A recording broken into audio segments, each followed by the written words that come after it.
Bonjour à tous, on se retrouve aujourd'hui pour une vidéo où on va pouvoir regarder ensemble différents portefeuilles et où je vais vous donner un site qui va vous permettre, vous aussi, de construire votre portefeuille et de voir comment il réagit et quelle est sa rentabilité au long terme, quelle est aussi sa volatilité et surtout le comparer avec d'autres portefeuilles plus connus pour voir effectivement si votre portefeuille est un portefeuille qui est plus ou moins optimal. Alors on est sur le site backtest.curvo.eu. Comme vous pouvez le voir ici, c'est un site qui est vraiment très intéressant. En fait, quand vous êtes sur la page d'accueil ici, vous pouvez voir qu'il y a des portefeuilles qui sont des portefeuilles populaires, notamment un portefeuille classique dont je vous ai parlé dans mes vidéos, qui est du 100% ETF MSCI World par exemple, mais on a aussi toutes sortes de portefeuilles, avec notamment le portefeuille Permanent Portfolio, qui est un portefeuille très connu avec du S&P 500, des actions américaines au long terme, des actions américaines au court terme et de l'or, donc qui est censé être beaucoup plus résistant, notamment aux crises.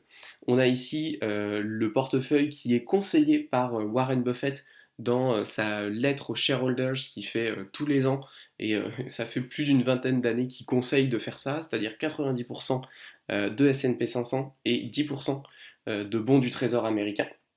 Et on a d'autres portefeuilles, effectivement, notamment le Curvo Growth, qui est aussi très populaire au sein de la communauté de l'indépendance financière, avec 80% de MSCI Developed World, donc c'est les pays dits développés, et 20% d'Emerging Markets, donc tout ce qui est notamment Chine, Inde, Taïwan et aussi Brésil. Donc l'idée, c'est que comme vous allez le voir, vous allez pouvoir cliquer sur ces portefeuilles. Donc typiquement, on va regarder ce que donne un ETF World classique à 100%. Donc ici, vous voyez, vous avez le nom de l'ETF qui est pris en exemple. Vous avez aussi les informations jusqu'où ça remonte. Vous avez l'indice qui est suivi, hein, qui est le MSCI World. En l'occurrence, l'expense ratio, c'est les frais qui sont intégrés dans l'ETF. Et donc vous allez pouvoir voir une série d'analyses qui vont vous donner des informations.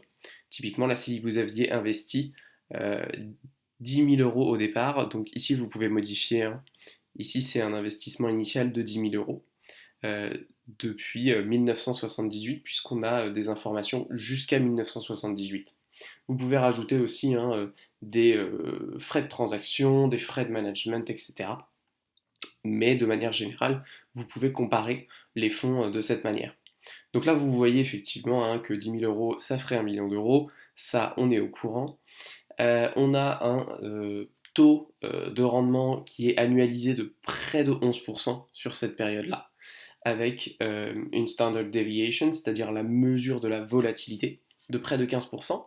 Et le Sharpe ratio, il faut bien comprendre que c'est justement un calcul qui prend en compte et le rendement et la volatilité. C'est-à-dire que plus le rendement est élevé, plus le Sharpe ratio est élevé, mais plus la volatilité est élevée, plus le Sharpe ratio diminue. Concrètement, le but c'est d'avoir le Sharpe ratio le plus haut possible, puisque le but c'est d'avoir tout simplement le meilleur rendement possible avec le moins de volatilité possible. Et vous allez avoir des indicateurs qui sont aussi intéressants, qui vont vous donner notamment la volatilité. Ici, vous avez les maximum drawdown, c'est-à-dire que là, ici, on a perdu en 2003 près de 52%, après en 2008 près de 50%. On voit qu'en une année, le plus qu'on a pu perdre, c'était 13%. C'est-à-dire que même si là, on a perdu à l'instant T 50%, ça recover tellement vite qu'en fait, en une année glissante, on n'a perdu que 30%. Donc ça, voilà, ça vous permet de voir un portefeuille, mais le plus intéressant sur ce site, c'est que vous pouvez cliquer ensuite sur Compare et vous pouvez comparer des portefeuilles.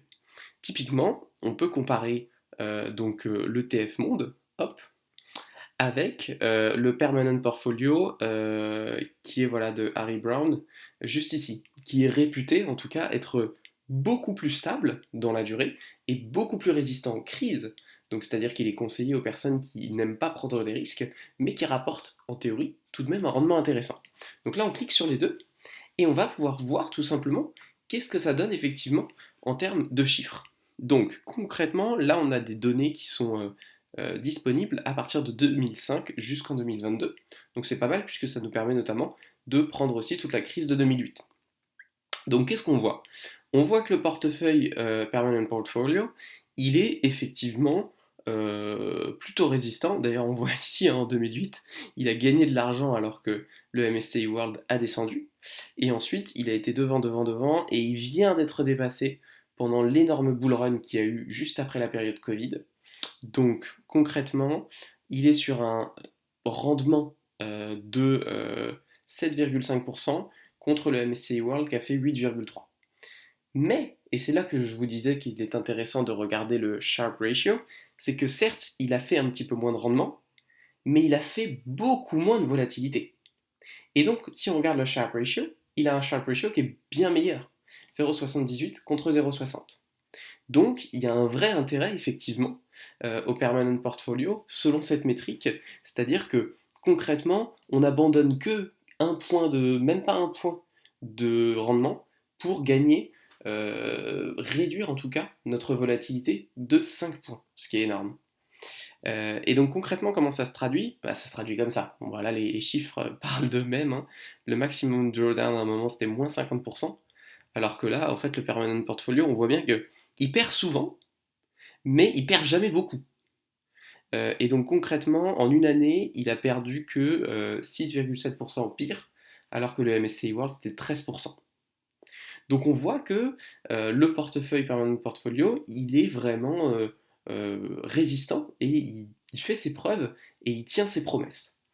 Mais ce site, il est encore plus intéressant parce qu'en fait, il va vous permettre de comparer avec vos portefeuilles à vous.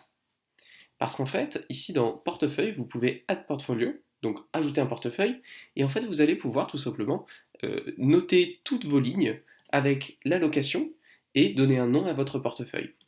Par exemple, moi, j'ai mis un portefeuille ici qui est mon portefeuille. Donc concrètement, mon portefeuille, il est constitué à 50% de S&P 500. Il est constitué à 25% de Emerging Market Asia, donc principalement Chine. Il est constitué à 23% d'Eurostock 300 et il est constitué à 2% d'Emerging Market Latino-américain. Alors, il n'est pas exactement comme ça, mais il est très proche de ça. Et donc l'idée, c'est que je vais pouvoir comparer mon portefeuille par rapport à des portefeuilles classiques, testés, approuvés et reconnus par la littérature scientifique comme des très bons portefeuilles. Et donc ça va pouvoir me donner un ordre d'idée. Donc là, on va dans Compare, tout simplement. Je clique sur mon portefeuille et on va le comparer, par exemple, toujours au Permanent Portfolio et au portefeuille classique, disons le MSCI World à 100%. Et donc là, on va pouvoir voir les trois qui évoluent. Donc là, on a des données, encore une fois, qui viennent jusqu'à 2005. Donc c'est pas mal, puisqu'on prend en compte la crise de 2008. On va voir que mon portefeuille, en termes de rendement, il est plus élevé que et le MSCI World et le Permanent Portfolio. Par contre, il a encore plus de standard déviation. Donc ça veut dire qu'il est encore plus risqué. Si on regarde le ratio de Sharpe, il est meilleur que le MSCI World, puisqu'il est à 0,62 contre 57. Par contre, il reste moins bon que le Permanent Portfolio, qui lui a vraiment une très faible volatilité, ce qui fait qu'il a un très bon ratio de Sharpe. Concrètement, si on regarde les autres métriques, donc là on a la distribution, hein, on voit que ça suit, on voit mon portefeuille et le MSCI World qui se suivent, hein, beaucoup. Ce qu'il faut comprendre, c'est que il est un petit peu moins, quoique il est même plus effectivement, non, il est un petit peu moins. 13,4 contre 13,6, ce qui est un tout petit peu décorrélé avec une surpondération de la Chine notamment, hein, qui fait que du coup il a une performance un tout petit peu plus élevée et il perd un petit peu moins dans la pire année. En tout cas, c'est ce qui s'est passé pour les dernières années. Donc ça vous permet vraiment de mettre votre portefeuille et de voir si vous êtes assez proche. Moi, je suis typiquement très content de voir ça, de voir que, bon, voilà, ça se compare, quoi. Par contre, typiquement, quelqu'un qui, admettons, il n'a pas mon portefeuille, mais il a juste acheté du CAC 40. Bon, il va regarder, il va mettre CAC 40, 100%. Et il va se rendre compte que, là, pour le coup, c'est compliqué. C'est compliqué pourquoi? Parce que le CAC 40, sur cette période-là, depuis 2005, il a fait que 5%, donc il y a quand même beaucoup moins de rentabilité, Et surtout, et ça c'est le pire, il a moins de rentabilité, mais il est beaucoup plus volatile. Donc c'est-à-dire que par rapport à ces deux portefeuilles, il est intrinsèquement mauvais dans le sens où vous êtes moins rentable et en plus, vous prenez plus de risques. Ce qui se voit dans le Sharpe Ratio, hein, qui est plutôt mauvais à 0,34. Donc si vous voyez en mettant les lignes de votre portefeuille que vous êtes derrière et en termes de rentabilité et en termes de volatilité, c'est qu'il y a un problème. C'est-à-dire que soit vous arrivez à faire mieux que le marché, mais vous prenez plus de risques, c'est ok, soit vous faites moins bien que le marché, mais dans ce cas-là, vous prenez moins de risques que le marché. Par contre, si vous gagnez moins que le marché, mais que vous prenez plus de risques, comme c'est le cas d'un portefeuille qui achèterait que du CAC 40, là, dans ce cas-là, il faut probablement réfléchir à une diversification de votre portefeuille.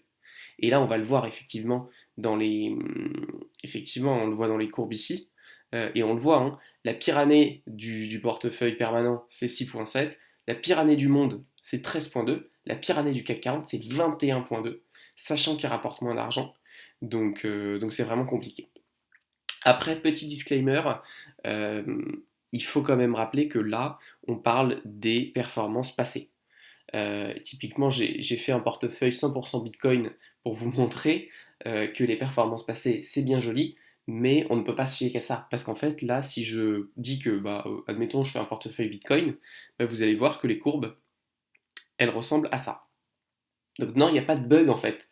C'est-à-dire que là, en fait, si on regarde ce portefeuille, donc ça va jusqu'à 2011, en fait, le MSCI World et le Permanent Portfolio, ils sont en bas.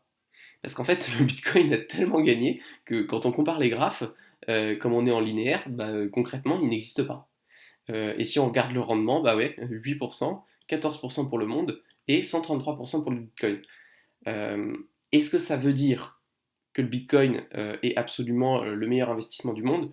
Personnellement, je ne crois pas. Et d'ailleurs, c'est intéressant, hein. Si on regarde le Sharpe Ratio, malgré le fait qu'il ait fait 133% de rentabilité, il a tellement une volatilité monstrueuse qu'en fait, il fait moins bien sur cette période-là que le MSCI World et le Permanent Portfolio.